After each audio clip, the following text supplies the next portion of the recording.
Today, I'm really excited to talk shop with you, and I'm coming at you as Lennox, the creative director and designer, and we are going to nerd out on some art and design details, feedback, and tactics on how to elevate a tarot or oracle deck. Because I work as a creative director and designer, I cannot not see these things that we are going to walk through today. It's something that my design eye and my experience really bring to every deck that I look at. It's like if you are a writer, you notice every grammatical error or layout flaws. So this is just something that I cannot undo or unsee. It's just ingrained in me, and I thought, hey, this is a perfect opportunity to look at some deck artwork and talk about the actual design and art of it as if we were in a work setting and we were in a review meeting. I love to see the cards more than just a single illustration that they are. Every piece of artwork in a deck is representing the whole story, not just one piece. And I want to immerse myself in this world, in this story, in this artwork, because I want to fall in love over and over again with the artwork.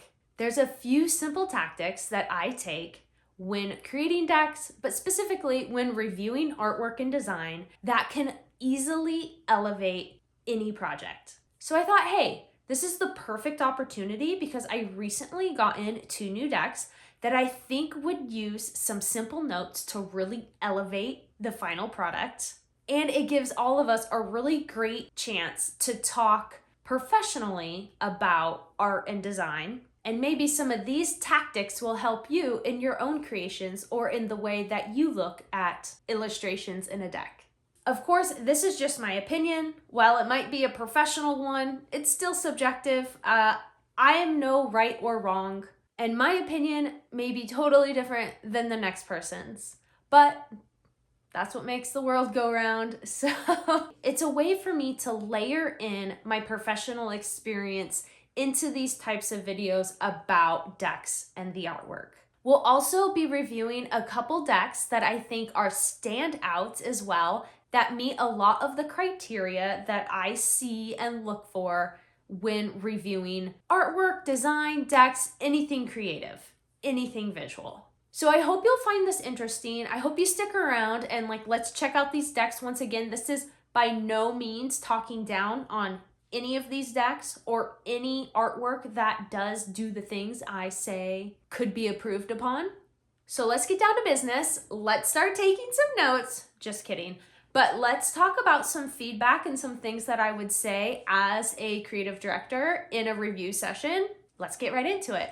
Last thing, you may be wondering, what is a creative director? A creative director is the lead on a team that is responsible for the visuals, the graphics, the photography, the looks of everything. They're also in charge of the words, the text, the copywriting, what you see on the screen, what you see on a billboard, what you see in a magazine. And they're also responsible for that overarching campaign that these pieces of marketing, advertising, whatever the case may be, they all live under this campaign. So the creative director sees the full vision, start to finish, every single layer, every single piece that goes into it. So an art director, which is very similar to a creative director, only focuses on the art side of it, the graphics, the photo shoots, the looks. They wouldn't necessarily be responsible for the whole overarching umbrella that the team is creating in. So you could really say any deck creator is their own creative director of their project because they're seeing everything from start to finish. They're selecting all of the production details, they're writing the guidebook potentially, they're creating the artwork, they're making all of those decisions. What's the box design? What's the guidebook going to look like? What's the card backs going to look like? What style of art is this deck? What's the title? Every single thing one person is solely responsible for, unless otherwise there's other people. But For the example here, that's what I mean. Enough of that, let's jump right into it. If you were to ask me what one of my top mass market decks would be, it would be Under the Oak Tarot. This is a superstar mass market deck. When I said I want to feel in love with the cards over and over again, this is a deck that does that. The artwork is absolutely rich with detail. It's vivid with color and imagery. There's an absolute draw into the characters, into the creatures, into the story of every card. Think about flipping through a brand new deck card by card, just like we're doing now. You're taking in one singular image in a whole unit. This is the end user's first impression. This is the first engagement with the artwork. Think about how the artwork on the cards stand alone on their own like this, but also how they'll look in the group as a whole.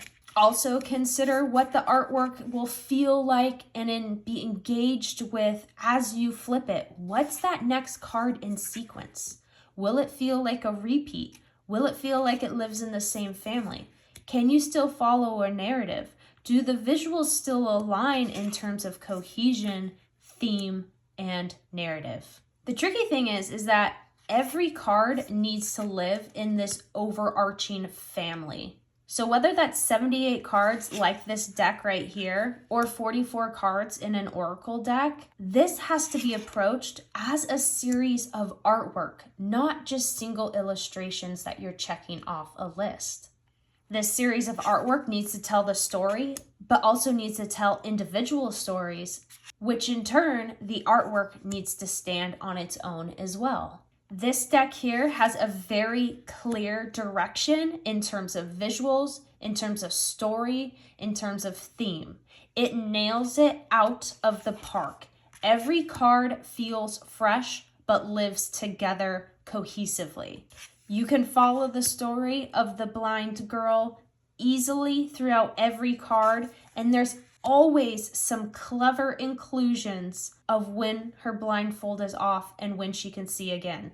These are the clever details and those Easter eggs that I'm looking for in artwork in a series of work specifically. Let's look at the cups as a whole and see what sort of patterns and narrative that we can make from those as a series within this larger series. What this artwork does so well is take you through a visual story without repeating the artwork, the composition, the subject matter over and over and over again, but it still links us from card to card to card.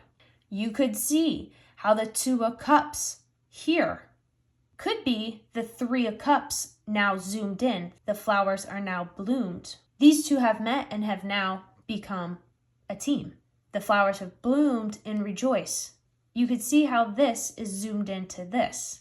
You could easily see how the Four of Cups could be as if walking up the stairs or out this valley.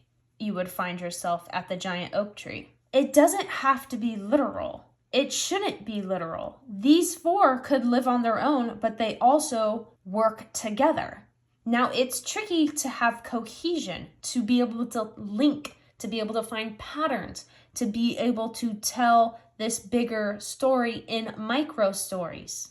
Okay, so now we have the 5 through 8, and we were at the giant oak tree in the 4, and we have moved on into another part of the island in the 5, which goes with the idea of what the 4 of Cups means to transition into the 5 of Cups.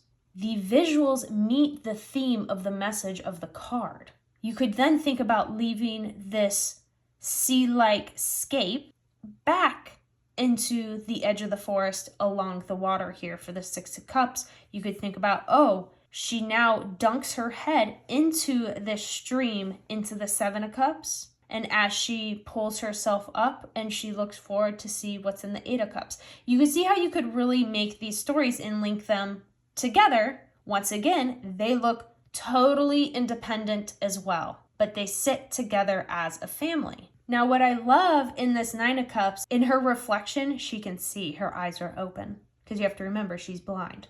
In that Seven of Cups, she had the blindfold on, sticking her head in the water. These are those details. These are those Easter eggs that really elevate a deck's artwork. So you could see how from the Eight of Cups, we've moved on to another water scene. And in the Ten of Cups, it's almost like a zoomed out view of the Nine of Cups. Doesn't have to be, you don't have to see it that way though. But these are the things I'm looking for. Each suit in this deck represents a different pantheon and is very visually in tune with what that environment is, what the theme of that pantheon is. It does a great job representing so many facets to this deck. So then let's take a look at the same suit's court cards, because it is crucial to step back and look at the visuals. We want to look at them as a whole, as the courts, as the majors, as the minors, as the suits, so on and such. The elements within the artwork will stand out in a good or bad way. So far, nothing has pulled my eye. But think about it. Does something grab your eye in here that stands out, that doesn't sit right? It doesn't feel like it fits. Does your attention focus on something that maybe feels like an error? These are the things that need to be addressed to bring this level of cohesion to a series of artwork. What I really find charming is that the page and the king are clearly from the same area on the island, and that the knight and the queen are as well. Or you could say that these are nights and these are day. Open for interpretation. I think if you were to dig into the visuals a little more, maybe you would say yes or no otherwise. But you can see these clearly look like a series. They belong together. They could stand on their own together. There's a theme. You could see there's an animal in every single one. These animals are bringing life to these statues, which is interesting. So you can see when you create a large body of work, it's really important to really think about these overarching choices and visuals that are in the deck. Because over time, creating 78 pieces of artwork is a ton, and your creative choices and your techniques are evolving over the course of this creation. So the first 5, 10, 20 pieces aren't going to feel like the last 20, 30, 40 pieces that you've created. Because not only are you refining your craft and concept through the creative process, but you're also gaining experience and practice from this. Which means it's extremely important to go back to the beginning and address the work with a critical eye. And not one that goes, oh, I don't want to do it. I'll just leave it as is. It's good enough. I don't feel like redoing it. But one that you're being really honest with yourself and to do the right thing for the artwork and the body of work itself. So let's talk about one suit in this deck that I feel isn't as immersive as the rest of the suits and the majors. Because you can see how rich this is illustrated.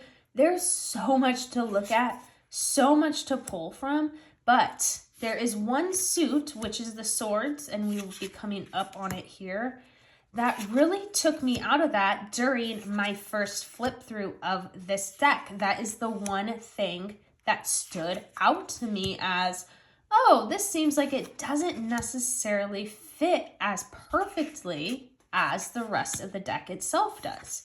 So what you'll see in the suits, the sword one I mean, that it's very stark, a lot less detail in terms of what you're seeing in the illustration. Now, I do understand this is representing the Norse pantheon, so we're very ice-barren, cold environments. Totally understand that. It just feels so drastic in terms of that world building that the other illustrations have. And like I just said, I do understand it's a very barren land. So that creates a bigger challenge in this suit. And you could argue that that was the purpose. It needs to embrace the environment in that way. But even looking like an image like this, I feel like in the other suits, we would see a lot more detailing around this. Maybe, I don't know. Like, I don't know if I necessarily have an answer of like what that would be. But that is the only artistic critique I have of this deck. Otherwise, the only other thing, which is not art related, is the guidebook does not speak to the artwork you are seeing in a way that I feel explains how alive the rest of the cards feel. The world that it's built is so rich, and you really can dive into the story through the artwork, but the guidebook definitely leaves some room. This deck would really benefit from a big coffee table guidebook, especially following the story of the blind girl. It really could be blown out into a multi-page entry for every card. That's how detailed I think these illustrations are and how far I think the artist and writer could take the writing. You know how Los Scarabeo decks go. They have the multi-languages, which is great, but it doesn't leave a lot of room for the card entries. So this one is high up on my list on an extremely well done artwork series. Let's recap the tactics that worked in the last deck. We had cohesion.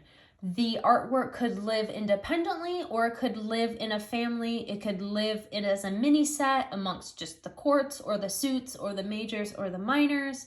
Maybe that one minor felt slightly out of place, but there was a good reason for it to be that way.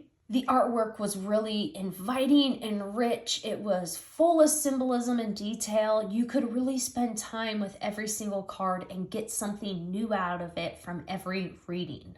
Every composition was different, even though there was a fluid story throughout all the cards. No card felt like it was a repetitive scene from the previous or next card. There was really that surprise and delight factor when flipping through the cards one by one when you first unboxed the deck. It had that level of excitement for how delicious that artwork is. Now, thinking about those things, thinking about how the end user will engage with this artwork in this deck, and thinking about the artwork living as a whole and on its own, let's look at this new release, Wicked Moon Tarot, that I just got in the other day. I saw a few of the preview images of the majors and I thought, oh, this is super cute. It's a little funky. It has cool folksy colors and design elements and details. I love the way everything's stylized. It's got cool funky creatures and animals and humans and non-humans. Like, it has so many amazing elements and subject matter that I especially love. Now, one thing that I didn't see about this deck in any preview images were the minors. And I did know that this deck is about a young witch learning the ways and going on her journey. So you could see how the majors are really playing these pivotal big hit moments in this fantasy landscape. So I thought, oh, this is cool. It almost reminds me of Under the Oak Tarot. Obviously a different style in illustration. This one feels slightly cartoony, but at times not. So as we get through these majors, you will see the shift that really took me by surprise in the minors. And now we are entering the minors. Now, what was surprising is one, the style shifts. We go from big, bold, center focus subject matter. We go to pulled back, detailed scene. And it almost feels like a different illustration style. Now, these really caught me off guard because it feels like the same image. Now, if I were creating a series of images for work, these would get knocked down as they feel too similar. I think where this one could improve upon is where the compositions and the scale needs variation throughout. Everything's about the same size. The colors and the scene are about the same. Now keep in mind, this is about this young witch going through the wheel of the year. So each suit is a season and those applicable holidays, which is a great concept. However, this being from the same exact scenario makes it really tough to differentiate between each card. Now, I think the courts on this one could totally stay as is. I like how they feel like they're from the same land, the same time, the same season. They look like they belong together. I think they're totally cool as a mini set. So let's look at the next suit spread out.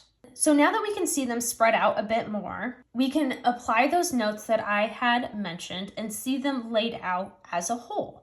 You can see how the ace, the 2, and the 4 really get lost amongst each other because we have the same size background landscape. I love that the horizon lines meet up, but it makes it feel like the artwork was taken frame by frame from a movie, and these are just stills. It doesn't feel as engaging as in, oh, we can see the 3 of Pentacles, she's left the beach and she's gone and found this sort of festival market.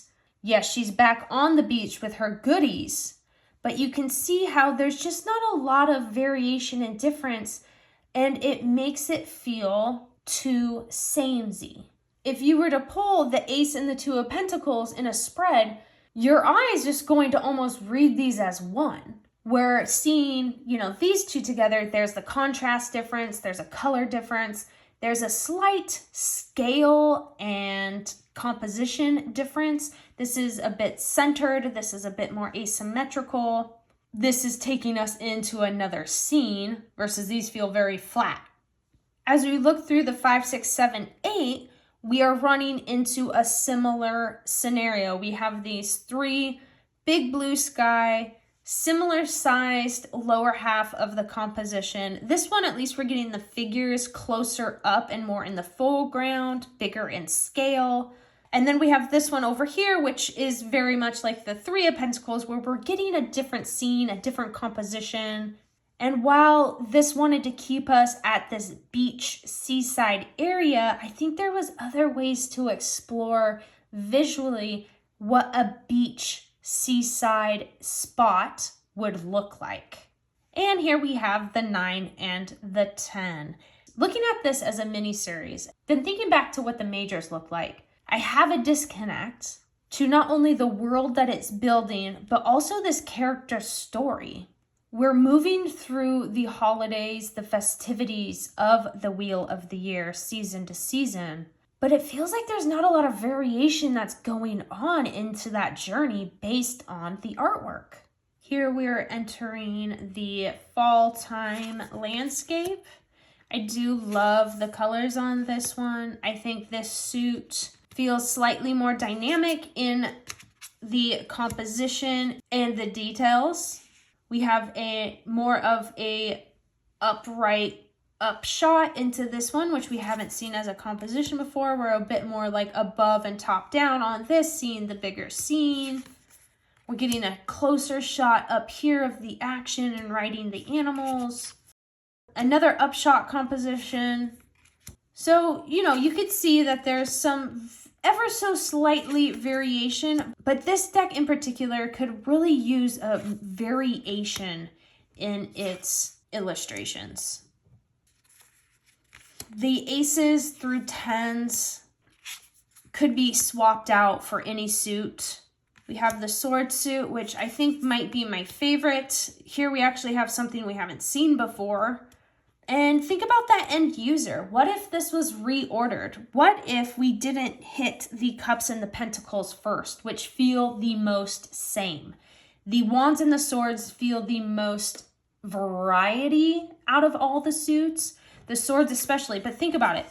I was going to say, what if these were reordered so we got that mix up of like, these two feel a little similar, these two feel a little stronger and that we can, do similar, stronger, similar, stronger. So it's breaking it up for that end user's experience, and it doesn't feel like we're getting back-to-back suits that feel very samey. But because these are based on the seasons and the wheel of the year, they need to be in a certain order. So I understand that. But you can see here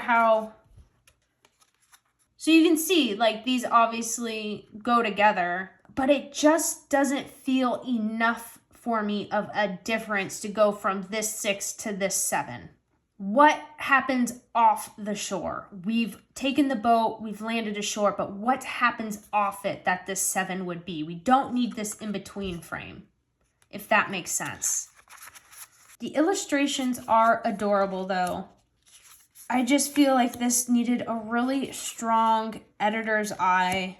I'll repeat again, the quartz totally leave as is. I just want to see more variation. And I know when creating for the Rider-Waite-Smith system that some cards naturally do look or feel similar, especially those within the Wands and the Swords suit, especially those mid-range ones. They can be tough to find an original concept for that fits overall with everything else. I completely understand the challenges of creating within a system, trying to be original, trying to do your style, trying to meet the requirements of a publisher perhaps. Even if we look at just the Fool card with the first ace in the deck, these two girls aren't even the same. Are they supposed to be the same? Maybe not, but wouldn't that be the expectation of the end user? That the Fool on the Fool's journey will be seen throughout as this young witch learning the ways. Where the Under the Oak Tarot does a brilliant job of connecting those dots throughout card to card and artwork to artwork. If you see something in one card and you look at another, you might find something related to it. This confuses me. An end user doesn't want to feel confused. They don't want to feel stupid. They don't want to feel like they don't get it. And that's not to say that that was the intention of this deck. Far from it, I guarantee. But when there's questions like that, it makes it hard for the end user to get on board with it. And I just think these are almost two different decks. Now, when we talk about the end user's expectations, there's an expectation around something that's already been established. Take the Tarot of the Woodland Wardens. This is a new release that I recently got in. And being a fan of the Woodland Wardens Oracle, however, I don't follow anything else beyond that. My expectation and assumption is that the title Woodland Wardens would carry through in terms of visual theme, approach, and execution of the tarot deck. Now, I'm not saying that expectation was set anywhere or by anyone, but being an end user, when I hear Woodland Wardens, I'm thinking a natural history style of illustration, a treatment in that way of the animals and plants. So I was really excited to get the Tarot of the Woodland Wardens. However, I didn't realize it was going to be anthropomorphic. When I first hit this Hierophant, I literally had a physical reaction because it felt so different and off. This isn't the Woodland Wardens that I know and love. That doesn't mean I can't love this or I don't love this. It just means my expectations flew right off the roof. This is a whole new ballpark. So when there's an existing title, an existing brand, an existing theme, that sets up the end user with that expectation. Even if you state clearly that's not what it's going to be. People don't follow every single step of the way. Now, this Wheel of Fortune feels more in line with my expectations of what the Woodland Wardens Tarot would be. Now, if you were to tweak the title, how about the Whimsical Tarot of the Woodland Wardens? Then I would have the expectation of this very Rider-Waite-Smith approach to the artwork. And this card here feels absolutely out of left field compared to the rest of the illustrations. The layout, the treatment of the animals, the concept, it really feels like an outlier. And it makes you wonder, was that the publisher's choice? Was that the artist's choice? Who was driving and leading the project? I think many of these cards and the artwork are stunning. Having the name Woodland Wardens, I wasn't expecting t-shirts and ties on a fox when thinking about how the Oracle deck was illustrated. So in this deck, I feel like there's 3 or 4 executions that encompass the deck. We have a style like this, which feels very much more naturalistic. We have a style like this, which feels designy and naturalistic still feels very illustrated. It feels like a good in-between of what the Rider-Waite-Smith and what the Woodland Wardens Oracle would look like. This one feels very naturalistic. Here we are as animal, as human. So this would be a second or third style that one would sit in. This one straddles a bit more of that mixture of tarot meets Woodland Wardens Oracle. So we've got about 3 executions so far we've seen here. We could say this is a bit more naturalist. So you see how I'm like breaking these categories up. Now, does it make sense that you could have categories like this in a full body of work? Yes.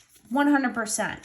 But I think because this already set the expectations of just the name Woodland Wardens, it is almost playing against you, playing against the deck in that way. Versus if the title of the deck was slightly changed to give the end user the expectation that, hey, this is going to live a bit outside of what the Woodland Wardens name has been. Now, this feels very naturalistic. This feels very Woodland Wardens Oracle. I love that one. This one I think is cool.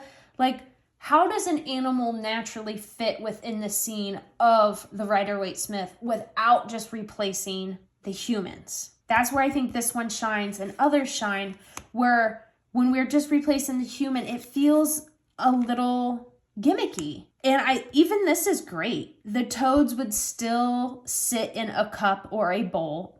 They have little hats on. That's still cute and whimsical. So as you can see, I'm breaking down the cohesion even more into these categories. And, you know, it's that expectation thing again. And when we're able to step back and look at the deck as a whole and really pick out these things, you know, from the title to the box design to the card backs to the guidebook, all of these pieces form a world. And that's the world that we, the end user, are engaging with. So does the title convey the expectation? Even the card backs are in the same family as the Woodland Wardens Oracle. So you would really think that the artwork would match that tone. The illustration style is, of course, still extremely beautiful. The coloring is gorgeous. The animal illustrations are stunning. This is one of my favorite cards. There's so much to love about the Woodland Wardens franchise, dare I say. But because this sits in a different space, it's hard to digest right away. And you have to think about the end user. So stunning artwork. It all looks great together, but it just misses that expectation of what the artwork is going to be, sadly. It's a gorgeous deck, don't get me wrong. And if you are a Rider-Waite-Smith fangirl like I am, you definitely see the Rider-Waite-Smith in these. But there's just too many different categories that this artwork is living in for it to feel cohesive. There's 3 different styles almost. And it bums me out because I love it so much. But I thought it was a really good one to talk about because it is such a strong, defined style. The artist is so established. The Oracle deck is such a popular fan favorite Oracle deck. that then seeing this is just like, oh my gosh, this doesn't feel as elevated and mature as the Oracle does. And that's not knocking it. Like I said, I think it's gorgeous still. I'm just giving feedback as I would a director. Let's quickly land on another mass market favorite of mine, the Yokai Tarot. I absolutely love this deck. I've talked about it a couple times before. The artwork is gorgeous. It cohesively fits together in the theme. Every piece looks like it was meant to live on its own, but also as a family. There's a very detailed world on every card, highlighting the yokai on each card. And even better is that the guidebook is so good. It distinctly ties in the yokai into the tarot. You cannot get a better, shorter write-up than this guidebook here. I think the yokai are beautifully rendered. You get the sense of the world and the theme that the yokai are about based on these illustrations. The coloring is rather unusual. It's very muted with brighter pops of a pastel-y, earthy tones. It feels dark but light still. It really balances a beautiful style of otherworldly and reality, right? The physical world. You don't even have to be interested in the yokai or Japanese myth and lore to appreciate how well done this deck is. From the box design to the backs to the artwork, it feels extremely high-end, thought out, and well cared for. You can tell how much went into the illustrations. There's so much detail. I love the little worlds. I love how much it feels like Japan. It feels like maybe hints of some anime you've seen before with yokai featured in it. There's identifiable elements. It's a really well done mass market deck. From the art to the writing, this is an A+ in my book. No notes from me, but you can see how the artwork can go through the Rider-Waite-Smith without looking like a clone. I think that's when Rider-Waite-Smiths are extremely successful. Getting those reminders of the Rider-Waite-Smith without feeling like you're looking at a duplicate of the card is a challenge, but that's what makes it even more successful. Looking at the cup suit, you can see that this is from the same land, but we're getting different snippets of experiences through the story of this world. We're not getting water, water, water, water. We are in the water, which establishes the cup suit brilliantly. We have the two, which now moves us onto shore and starts integrating this other element of living up here. We bounce back down to the deep ocean compared to here, maybe it's more of a pond or something a bit more shallow and calm. And back to the land for the four, which you could say this is easily offshore and onto land out here. We're getting a very symmetrical composition here, dead center subject matter. We're getting an asymmetrical composition here where our eye is doing a bit of the S. We're going back to center, but this time we are bringing in threes, 3, 3, and 3. So while it feels very symmetrical and centered, we have these elements that are giving it a bit more visual interest, a bit more asymmetry because of these extra details. This is asymmetrical with our main subject matter on the left here and these details curving and framing the left side. I like how we went from maybe a dusky day, and you could say the otter perhaps had an unlit lantern, and we're going into more of the evening night tones on these two. So not only is it moving us through water to land to water to other areas of the land, it's also moving us through time with the color change, with the sky change. and still reminding us of water with the rain, even though we are not on the shore and we are clearly on land. We have that water still shown through the rain back into the water and then back into the water in a different sense. So you can really see that there's still ties into the water element, but we're not getting the same scene over and over again. In our last two, the 9 and the 10, love that we have the 8 going out into the water and the 9 we have going down deep into the water. Pop back out for this in-between waterfall, shoreline, rocky coastline, wooded thing. Once again, we're getting a different scene. This is a different piece of water than this is a different piece of water. But it still feels cohesive, although we are getting different yokai throughout this mini world of the cups. It feels like everything is original. It doesn't feel like a repeat. It's not like we're looking at the same card over and over again. It's guiding us through the world, through the story, through the cards.